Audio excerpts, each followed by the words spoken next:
This week, join me as I try to unlock the secrets of one of the strangest archaeological discoveries ever made. Colossal heads. 3,000 years old, carved at the dawn of civilization in Mesoamerica. How did the Stone Age culture create such massive monuments? And who were the people archaeologists call the Olmecs? To find out, I'll search the slopes of an ancient volcano. This is black gold, huh? And look for clues deep within a bubbling tar pit. I'll lift 20-ton boulders. I didn't kill anybody or destroy anything. And probe the mystery of a primitive people who took on the impossible and won. We're digging for the truth and going to extremes to do it.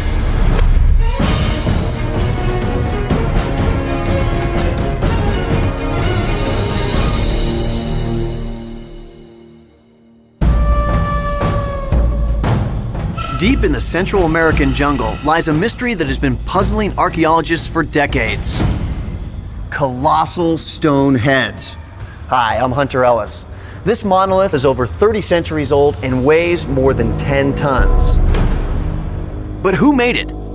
And how?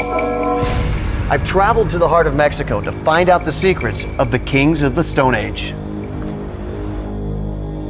They were the Olmecs, the people of the forest. To find them, we have to journey back through the civilizations that have come and gone in this land. The Aztecs are the most familiar. 500 years ago, they created a vast empire that covered more than 80,000 square miles. They built great cities, huge temples. They sacrificed thousands to their gods, then fell to the Spanish conquistadors. The Olmecs came before them. The Maya too share the Aztecs' renown, and also left a great legacy in stone.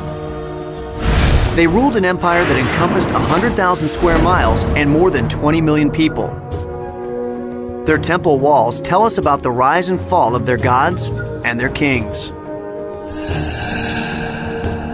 But go back further still. Centuries before the birth of the Maya and 1,200 years before the birth of Christ, the Olmecs emerged from the lowland jungles of modern Mexico. This was the time of Tutankhamun and Ramses the Great in Egypt. While here in Central America, there was only jungle until the Olmecs came. In terms of scale, the Aztec and the Maya civilization border on the epic, but size isn't everything. The Olmecs may have ruled fewer people, but they were also the first to rule. They are a people shrouded in mystery. The jungle has swallowed almost everything they made. In fact, no one even knew they existed until the first giant heads turned up. Colossal heads. Strange and disembodied. 17 of them. So far. The Anthropological Museum of Jalapa, Mexico is home to 6, the largest collection of Olmec colossal heads in the world. For curator Roberto Luna Gomez, these heads are his museum's greatest mystery. Hola, Roberto. ¿Cómo está? Very good, thank you very much. Being that it was that long ago, how did they create these heads? What were their tools like? No metal tools. So this is all stone on stone? Only stones against stones, rock against rock. Cada rostro y cada castro. Roberto says its features were painstakingly carved by grinding and pounding. Who were these people? And what did these huge heads mean? As works of art, the heads are incredible. The largest weighs over 20 tons and stands over 11 feet tall. Every head wears a unique helmet, and every face is an individual. Stern, benign, powerful. As archaeological discoveries go, they're baffling. To find out more, I'm heading to the Olmec's first capital city, San Lorenzo. In their time, this was a swampy jungle. It's the worst place for archaeologists trying to find the remains of an ancient civilization. Human bones, textiles, wood, everything that's not made of stone or pottery simply rots away. Nothing like hiking through a jungle in 100% humidity. The first great population center in Central America lived at the top of this ridge. The Olmecs went on to build other cities in this region, but this is where it all began. This is San Lorenzo, what some believe was the first city in Central America. I know, I'm trying to find it too. It's hard to see the remains of a civilization here. Unlike Maya or Aztec ruins, all the Olmecs monuments have sunk deep into the soft jungle soil. 3,200 years ago, this ridge was surrounded by dense jungles, swamps, and rivers. Even today, it looks like an unpromising place to launch the first civilization in Central America. Just don't tell that to Dr. Ann Cyphers. Based on everything you found here, She's been digging at San Lorenzo for more than 20 years and has a lot of respect for the Olmecs.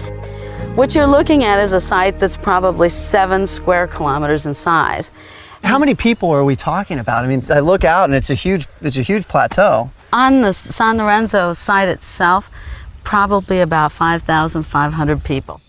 And of all the projects that have been here in the last 50, 60 years, we probably haven't even scratched 1% of the surface or the subsurface. So there could be other colossal heads all around us that we There haven't could discovered. be And incredible Steely, things. But since I'm going to have to dig in the dirt to find it out, it's going to take me a lot longer.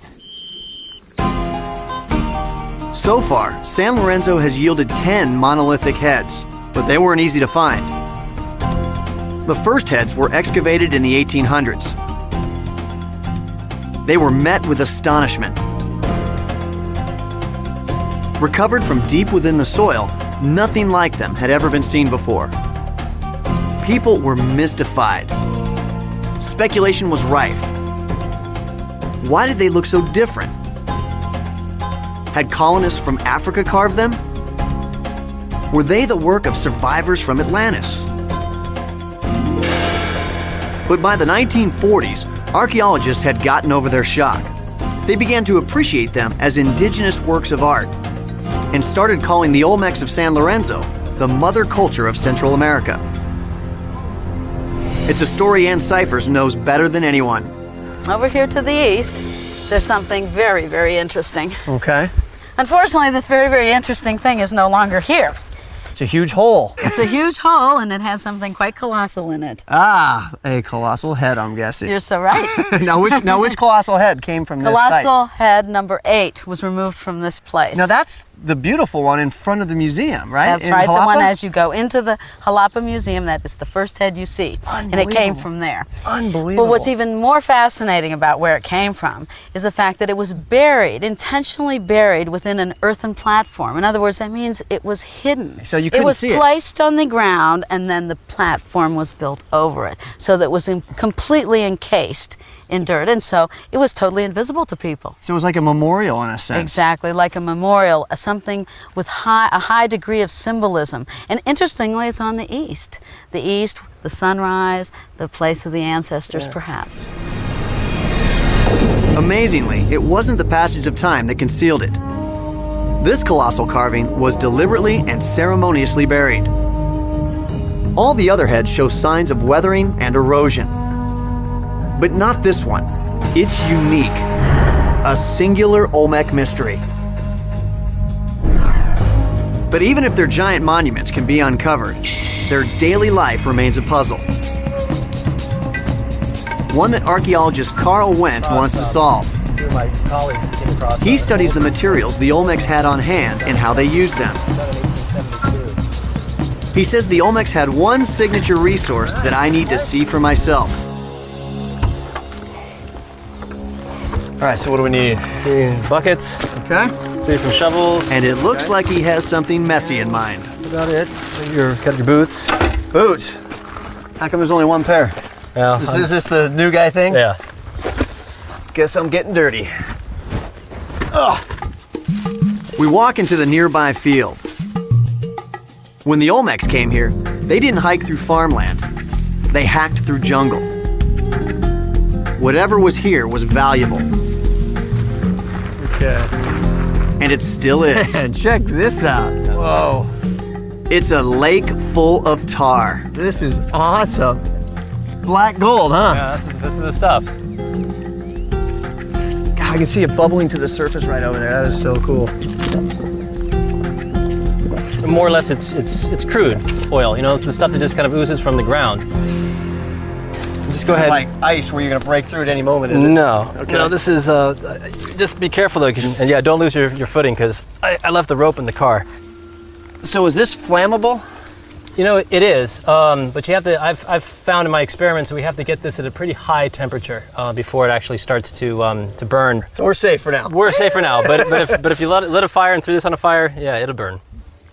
Carl says the whole region is dotted with seepages like this, surrounding the Olmecs site at San Lorenzo. Okay, so how do I want to do this? This is the heart of modern Mexico's oil country. Here, the crude oil just wells up to the surface and congeals. Sample of the water roll off a little bit. There you go. Oh, look at that beautiful sludge. Oh, you can see the water just bead right in front. Yeah. Oh, wow.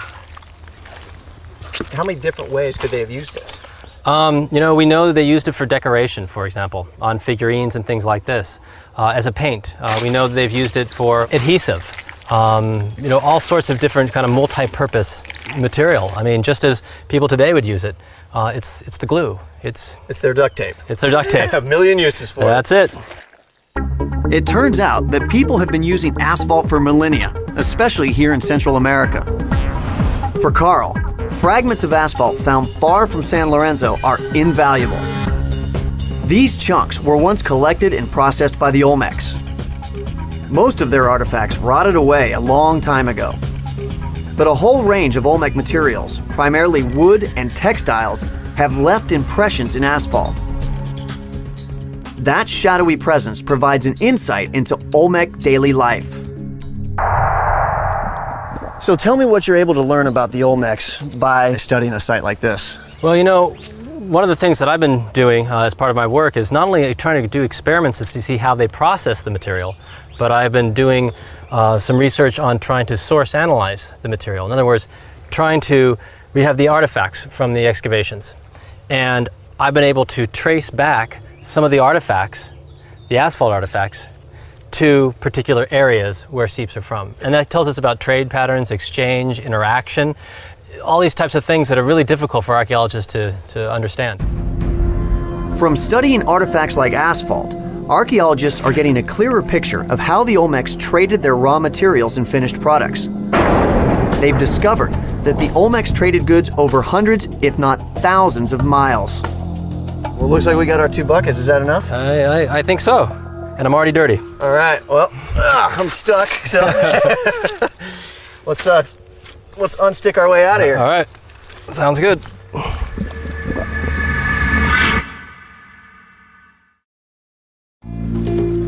The Olmecs were a small civilization with big ideas. They created huge stone monuments. But their culture remains one of Central America's greatest mysteries. Many of their secrets are still buried in the remains of their first city, a place that archaeologists call San Lorenzo. So that can be picked up. Ann Cyphers is piecing together what this settlement looked like. She does it by taking soil core samples throughout the 30-square-mile site. This is Don Juan. Don and Juan, this is Hunter. Marisol Varela, who is an archaeologist. Don Juan, Marisol. Very nice to meet you. Ann says I should give it a try for myself. Yeah, I'd love Try to. your hand? Her team has done 3,000 core samples at San Lorenzo, evenly spaced every 65 feet across the entire site. Tell me about what you'll find here to indicate Olmec presence. Well, what is very interesting is when you start seeing possible vestiges of structures. For example, floors will leave a specific signature, and so that can be picked up within the dirt. Tell me the difference you'll see. Like, how can you tell if you hit a structure? What is the change that you notice? Well, usually it's house floors. You can find the kind that are made of a blood red sand plaster or an orange sand plaster.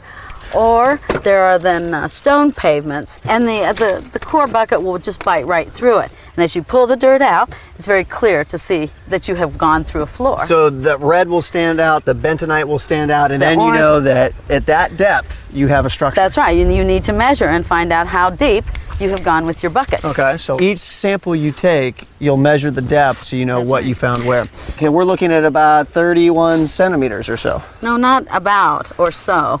We want an exact Great measurement. price. Okay, very precise. I'll go right back in here. Okay, 31 centimeters. Very good, Hunter. This is about 5.5 feet tall here. So what happens when I'm running out of room? Well, when you get down to having the whole extension within the ground, then it will be time for you to add on an extension. And we have more extensions right here. Manually, we've gone down to about 18, 19 meters. No kidding? No kidding. It's like 60 feet. You do that by hand? Do it by hand. Don Juan, muy fuerte. You need 4, 5, sometimes 6 men to be able to do that. No kidding. Now I see why we know so few details about the Olmecs. Bites into the dirt. Their occupation layer is up to 60 feet down. It's like looking for buried treasure. This is an Olmec site, so the treasure I'd like to strike isn't gold or jewels, it's stone. And it's almost as rare. In fact, the closest source of stone for the Olmec's colossal heads is a long, hard way from here, in a place called the Tuxtla Mountains. The Tuxtlas are a group of volcanoes in southern Veracruz. They are at least 40 miles away from San Lorenzo. Up here, mammoth stones are everywhere. Many of them are bombs, blobs of lava that are thrown out by an eruption. But if this is where the Olmecs came to get the stones for their monuments, just how did they get them back?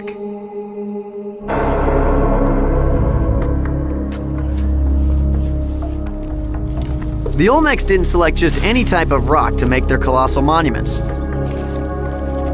They used especially hard basalt.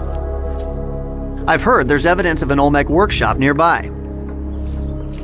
To figure out why the Olmecs chose such a labor-intensive medium, I'm meeting archaeologist Dr. Richard Deal. Yeah, great to see you. I don't want to get you with a machete. Yeah, I appreciate that. These two roughly shaped rocks betray hours of Olmec labor. Stone here. Yes, vesicular basalt is what we call it. Comes from the mountain Cerro Sintepec just behind us. Does this have a carved head anywhere? Did they get that far? No, they didn't. What I'm sitting on here would have been the top. Okay. And they had the sides pretty well smoothed down. And then this tab. I was wondering what that is. Well, we don't know. I suspect that was left on purposefully at this point in the manufacture to help move it. That is, it may have been a tie down or something. Something they could actually hold on to, Exactly. attach something to. It seems I mean, to make sense. this is a stone in the midst of manufacture. That's what's really neat about it. Right. It's not that it's particularly beautiful, because man, it isn't. But it shows you some of the process of manufacturing. Archaeologists found this stone in two pieces, but by lining up the sculptor's marks, they can see how the smaller slab once rested on the base. Why this type of stone? What was so special about this stone for the Olmecs? Well, I think it was the stone's association with volcanoes, and so it's born in fire. And so I think it had those connotations of the underworld, the abode of the gods under the volcanoes. And this stuff, the boulders all through these fields were part of volcanic eruptions that I think were then eroded down slope. And we were pretty well at the bottom of the slope here. So this is where they stayed, and this is where the Olmecs came looking for the kinds of stone that they wanted to use. I think what they were doing Richard tells me here that a was- group of master carvers and apprentices might locate a good stone and work on it for weeks. They roughed out the basic shape on site. Then they would transport it to San Lorenzo for finishing. And apparently they got fairly well on with working this thing when something happened. Was this an apprentice here? Well, I wonder, yeah. This is broken. After he broke it, he was probably no longer an apprentice. He was probably a farmer. Yeah. I think there was a relatively small group of carvers here at any one time. But then when it came time to move the stone, that's when you had to bring in a bazillion people. It could be that the entire community showed up here to help. That's absolutely incredible. It's really amazing what these folks could do. The stone monuments ended up nearly 40 miles away. How could a Stone Age culture move rocks weighing up to 40 tons? And why did they bother? It's time for some experimental archaeology. What does it take to move a colossal head?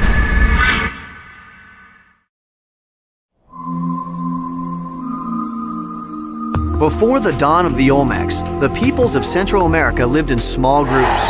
They survived by hunting and gathering and small-scale agriculture. Populations were sparse. There were no leaders with huge labor forces under their command. Then in 1200 BC, the Olmecs emerged from the jungle and established Central America's first political center, a city filled with powerful monuments. What exactly sparked this dramatic development? We may never know, but they left us some pretty large clues. Hefty ones, too. And carving them was only half the battle. How did they move these massive rocks to their capital, which was in the middle of a swamp and 40 miles away?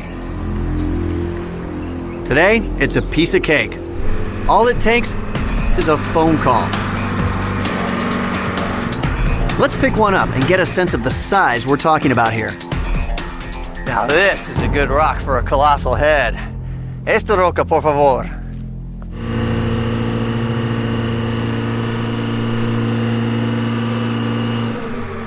So this crane is rated to 20 tons, which should be enough to hopefully pick up this colossal rock. Guess we'll see how well these straps hold. The crane shouldn't have any trouble with this rock, but I'm not so sure about using a single nylon strap.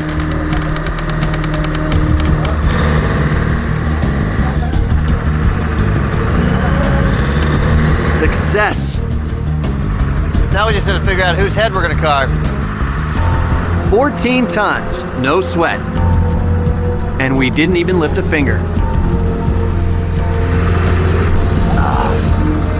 All right, let's see if I can swing it around a little bit. Okay, so this, which way? This is to go down? This. Whoop. The translation thing's a little difficult. The Olmecs didn't have it so easy. This is about average for the rocks they were moving. Some were more than twice as big. All right, I didn't kill anybody or destroy anything. I think that was lucky. With little more than brute force and sheer determination, they moved rocks weighing up to 40 tons. But how did they do it? No one really knows, other than it required a lot of manpower. Still, Dr. Carl Wendt has some ideas. It's definitely not an Olmec head. No, it's not an Olmec head, but I think you'd be surprised. Yeah. Yeah. So, how much do you think each one of these weighs? You know, I'm guessing probably around a half a ton. Okay, so about 1,000 pounds, and so some of the smaller Olmec heads weighed how much? Much more, you know, 7, 8 tons. Okay, so I mean we're talking about like 14 to 20 times this size, Sure, basically. sure. But we're starting small. I'd like to see what we can do on our own here first. All right, well, okay. Might seem a little bit crazy, but when you stop to think about it, what tools did the Olmecs have? They didn't have metal tools, but maybe they had ropes braided from liana vines, or wooden levers. And a little leverage can go a long way. What did other cultures do? Well, you know, that's a good point, because you know, one of the ways we get ideas about how the Olmec moved it is by looking at other cultures. Other cultures used a number of different devices to actually reduce, again, the friction and ease the pulling of these stones.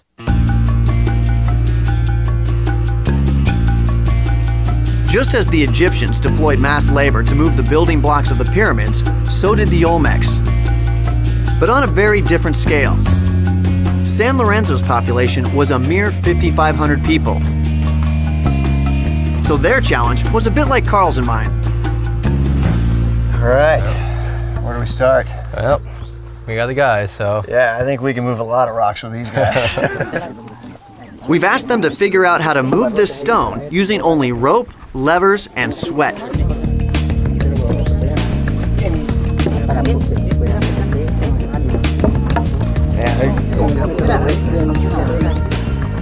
I mean, the amazing thing is that look how many guys it's taking to move these small rocks. So, I mean, I'm just picturing just hundreds of Olmecs now trying to move stones 10 times this size. That's one thing, and there's been estimates dug that one man say could probably move about 50 pounds over a long distance, and say maybe about 100 pounds over a short distance. So that's sort of how we did some of the calculations. Extrapolating from what one person can accomplish, archaeologists have calculated that more than 1,000 men might have been needed to drag a stone that weighed 40 tons. That's a couple of full garbage trucks. The move might have taken place in stages that lasted well over a year. We got about 17 guys moving this rock. Sliding it. The Olmecs probably needed as many people again to feed them, prepare shelters, and clear the road. They're moving it, but it's kind of slow. So I think we should change techniques a little bit and put it on some sort of a sledge.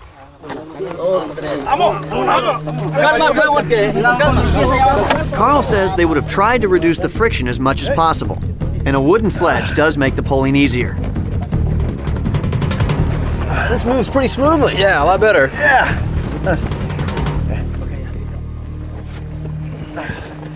And remember, they never invented the wheel. The best they might do was to use some logs as rollers. Oh yeah, once it gets up on those.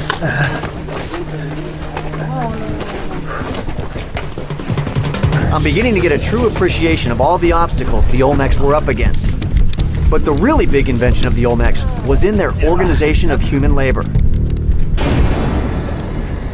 Even using all the materials the Olmecs had available to them, moving a stone like this in this environment is a tough job. But what's even more mysterious is what they did when they arrived at the swamps and rivers, because around here, they're everywhere.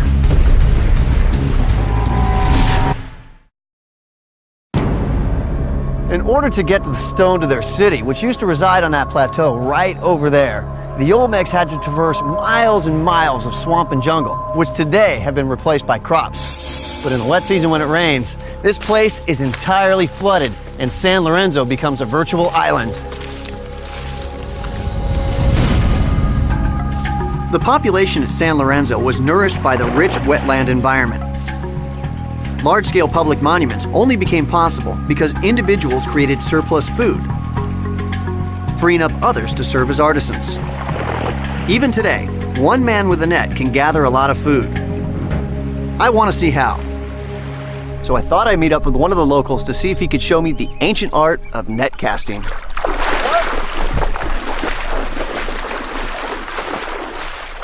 ¿Me puedes enseñarme? ¿Me puedes enseñar? This is going to be really interesting because my Spanish is horrible. So curled up. The Olmecs probably fished pretty much the same, but I bet they were a lot better at it. This is really complicated. I have no idea where any of this is going. So, otra vez?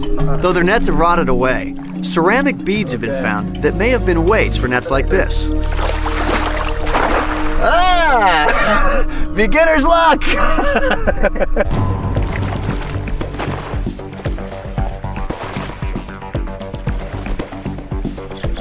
My first fish. Huh? Mi primer... Ah, dos! Dos pescadores! Yeah! The water was a rich resource, but it set limits on the Olmecs' living space. Still, they had a solution to that problem and the manpower to make it happen. Archaeologist Ann Cyphers tells me, despite their relatively small population, they transformed their landscape. We're talking about millions and millions of cubic meters of fill that were brought in to create more space for habitation. The whole site was ringed by these artificially built terraces. And the amount, the volume, we're talking about millions and millions and millions of cubic meters. And so they put of a dirt. lot of hard work into developing this site. Yeah. And that also indicates the amount, in an indirect way, the amount of labor necessary. You're talking about a lot of labor. Even though we're talking about centuries of development, it's still a lot of manpower. Right, so you're thinking the masses were probably the labor force and there's a very few leaders that would sort of delegate the work. It required leadership, exactly. The early Olmecs chose natural high ground to live on for easy access to the productive wetlands.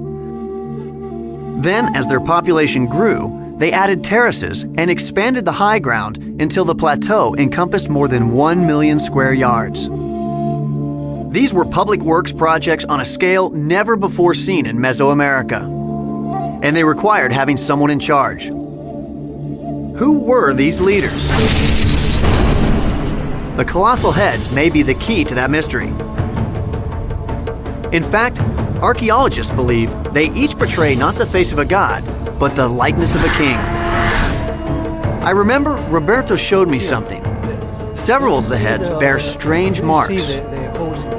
Do these traces indicate that there was something else here before the head was made?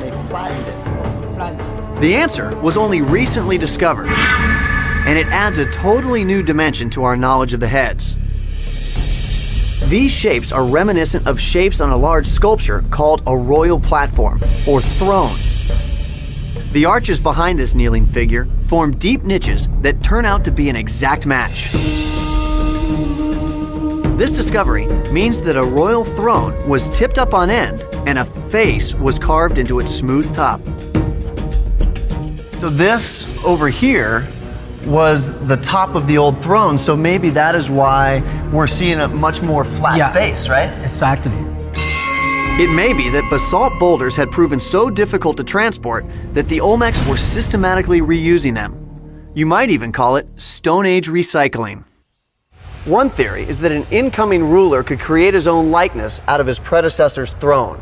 Another is that an inauguration throne could be used to create a likeness upon a ruler's death. We just don't know. One thing's for sure. These huge stones were important symbols of a ruler's power and his ability to command hundreds of people. The Olmecs were masters at exploiting everything in their environment, and they had the manpower to think big. Using sledges or rollers and brute force, they pulled their massive rocks from the mountains. But when they reached the rivers and wetlands, it was time for a very different tactic. I'm meeting up again with Carl Wendt to test some of his theories of what the Olmecs did next. Hey Carl, how's it Hunter, going? how you doing? Looks like everybody's hard at work here. Yeah, we're doing some experiments. We're trying to get an idea of how the Olmec moved their stone. The thing is, we don't really know, and that's one of the main problems. One of the ideas that I have is that they might have actually transported it for some period of time on water. Well, can you show me what you guys are doing then? Yeah. Okay. The Olmecs must have been expert boat builders. Daily life in this region would have required a variety of vessels for both fishing and transportation. But did they have a boat that could carry a rock weighing 40 tons? Carl doesn't know what any of their boats actually looked like. None have survived. But he does know they had access to a material that would have helped a lot. It's the same stuff I helped him collect: bitumen, natural asphalt. We find the asphalt artifacts in our excavations, and especially at sites near rivers, there's a lot more of the asphalt. One of my ideas is that they used it primarily to seal watercraft. Interesting. So it waterproofs your vessel. Exactly. So tell me about the process. Well, what we'll do is we're going to put in the asphalt into the pot. We'll cook it down for some time to evaporate the more volatile components, and then at which time, maybe after 20 minutes or so, we'll add some of the additives and be ready to go. Is this how the Olmecs would have done it? You know, it is, because in our excavations we find pots with residues of asphalt on the interiors, and then drip marks actually on some of the exteriors, suggesting that they would have heated it in pots, processed it, and then poured it out, for application. All right. Just as we're going to do. So let's get cooking. Let's do it. So we're gonna pour this in there, right? Okay. This recipe is more complicated than it looks. Carl says he threw out hundreds of batches that were too runny, too sticky, or too brittle to use. Throw it away. There we go. Good stuff. All right. We'll go ahead and put it on fire. And then how long does this have to heat for? We'll probably heat this for about maybe 20 minutes or so, and then we can take some out and we'll actually test it and see how it's turning, how it's changing. Cooking changes the tar's chemical bonds, transforming it into a pliable substance that dries strong. And so this is starting to thicken the mixture. I can kind of feel it change from that airy whipped cream to almost like yogurt. Yeah, it's going to start changing a little bit, and what we're going to do is we're going to cook it for just a little bit longer. Okay. So it really kind of fuses with the other material. It's starting to bubble around the sides. And what's going to happen is it's going to probably just about double in size. Okay. And if we don't watch it, what's going to happen is it's going to overflow, hit the fire, and we're gonna have a fireball. Unfortunately, our lawyers say no fireball. Maybe next time. The next step is waiting for a little bit until we can cook off some of the water that, when we collected it was kind of in there. And then what we'll do is we'll add our additive, which is this leaf, this hoja blanca. But does it thicken the mixture? Is that how it works? It does, so that the asphalt then won't melt in the sun. And well, I'm melting in the sun right now. This is a hot business. yes, indeed. The Olmecs used any leaf that was handy, or sometimes sand or dirt.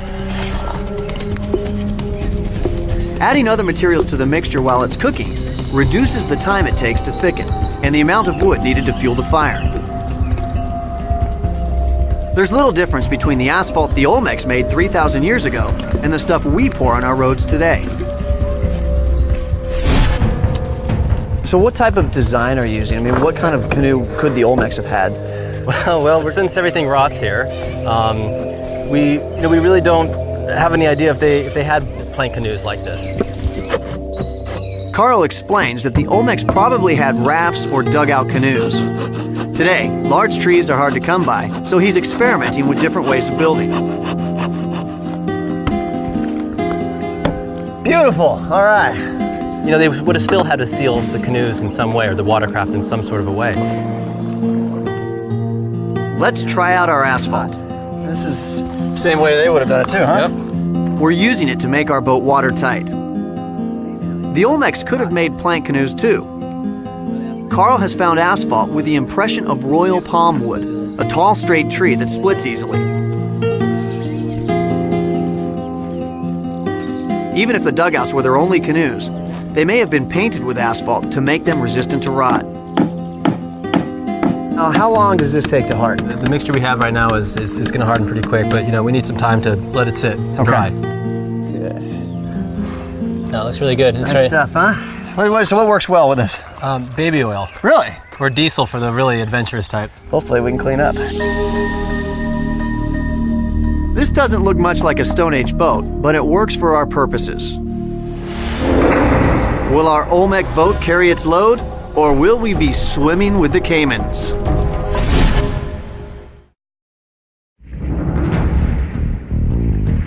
"3,000 years ago, the Olmecs were moving 40-ton blocks of stone over miles and miles of swamps and rivers, and they would have needed watercraft big enough to float a giant rock.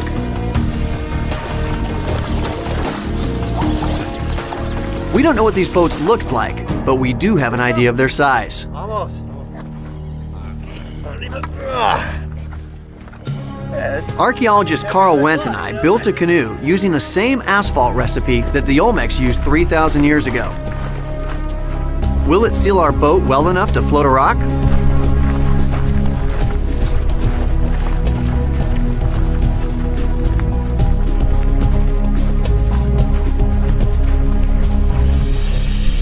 We're at the Chiquito River near San Lorenzo. Rivers snake all through this region. A water route might have meandered, but it would have been a lot more efficient than dragging over land.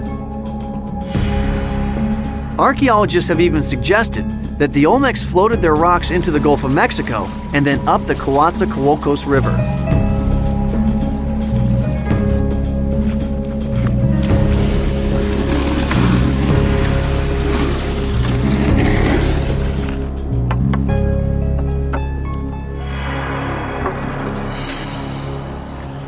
First, I just want to see if this thing leaks. So far, so good. It's waterproofed, huh? How do you Right. feel about putting a big stone in here? Oh, I don't know if that's a good idea yet. I think if we put the stone in, you'll have to go by yourself. This is about the size of a small utility vessel. But the Olmecs may have had canoes up to 50 feet long for their trade routes. Still, floating a 20-ton rock would require an even bigger boat than that. Our small canoe can't even support this relatively small stone. We need a lot more buoyancy. I think what we'll have to do is we'll put a couple of these together, lash them somehow. Okay. We'll get some rope, and then we can maybe get some sort of a platform, built. And that'll spread the weight out over a greater area there. I think so. Yeah, because I don't think we're going to do anything with this. No, this is a little unstable. By itself, right? All right, some work to be done. Let's get to work. Let's do it. Yeah. check this out. Now this is a boat. Yeah. Man, this is Wow. sturdy. They did a nice job. Yeah, it is taller. Now, how many people can they put inside of each of these canoes? I'd say probably safely around 5, 6 maybe. Okay, so that's roughly, we're dealing with about 750 each and just over 2,200 pounds or so. Think we can move a big stone this way? You know, to tell you the truth, this feels pretty solid. I'm pretty optimistic. Should we put it to the test? Let's do it. All right, Okay. let's do it.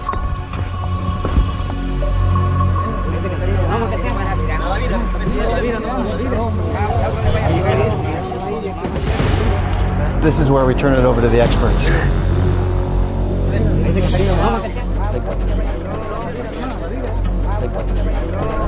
What's happening now is what happens all over the world. Everybody has an opinion on how it should be done. So they're sorting it all out, and we'll see the results.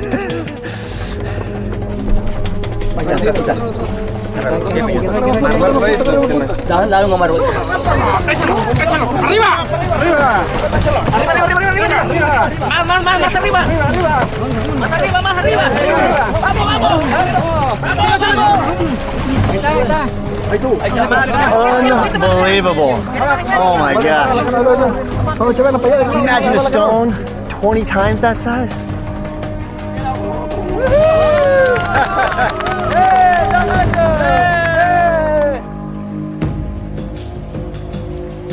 Our calculations were close to dead on, but we're a little unbalanced.